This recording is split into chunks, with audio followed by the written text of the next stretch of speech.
This is the second of 5 video PD sessions on Understanding by Design. Today's presentation will be focusing on 2 of the 5 components in UbD Stage 1.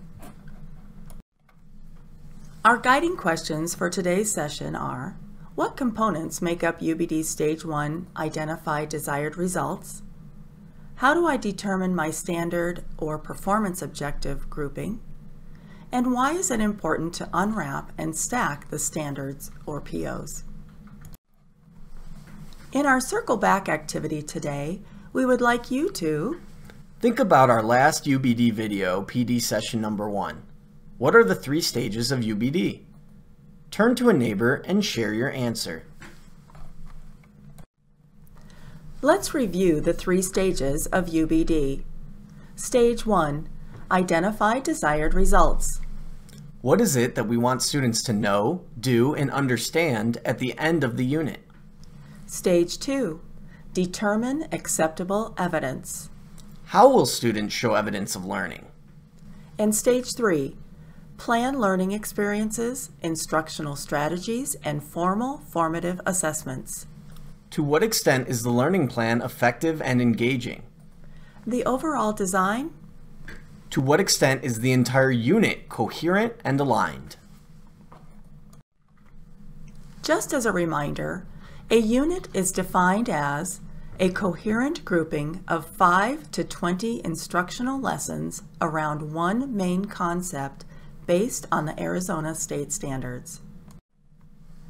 In our Circle Back, we asked you to tell a partner the components that make up UbD Stage 1. Did you get them correct? The 2 of the 5 that we are going to focus on today are grouping the standards or performance objectives and unwrapping and stacking the standards or POs.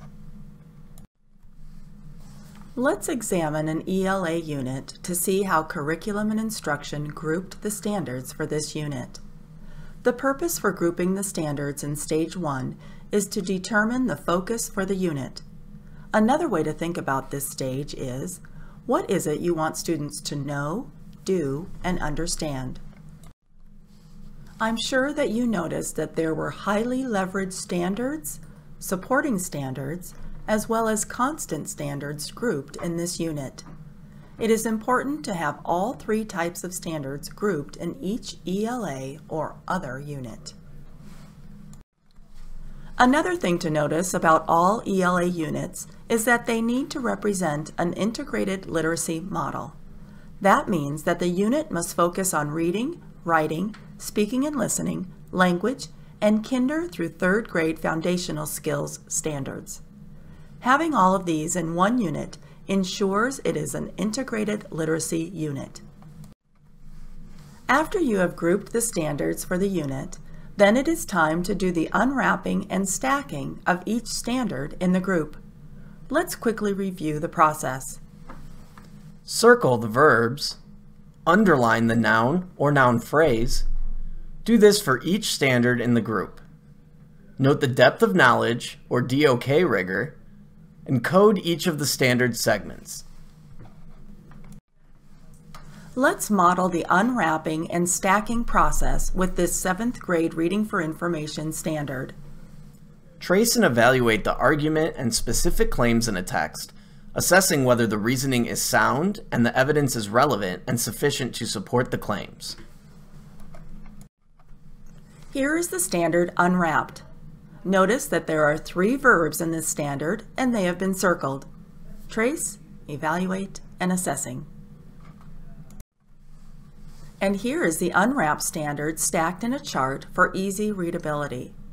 It includes the skill or how the students will learn, the depth of knowledge rigor, and the knowledge or what the students will learn. Let's unwrap and stack another standard together. Explain patterns in the number of zeros of the product when multiplying a number by powers of 10, and explain patterns in the placement of the decimal when a decimal is multiplied or divided by a power of 10. So, does your unwrapped standard look like this?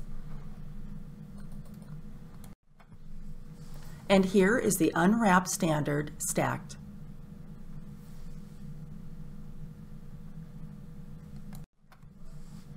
Now it is your turn to practice.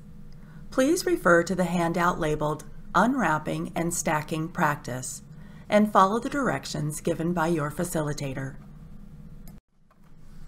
It is time for our closure. Please read the 2 questions on the slide and discuss your responses with your table team.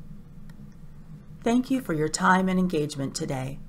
Our next UbD session will talk about the last 3 components that complete UbD Stage 1. They are developing the enduring understandings, the essential questions, and the academic vocabulary to be focused on in the unit.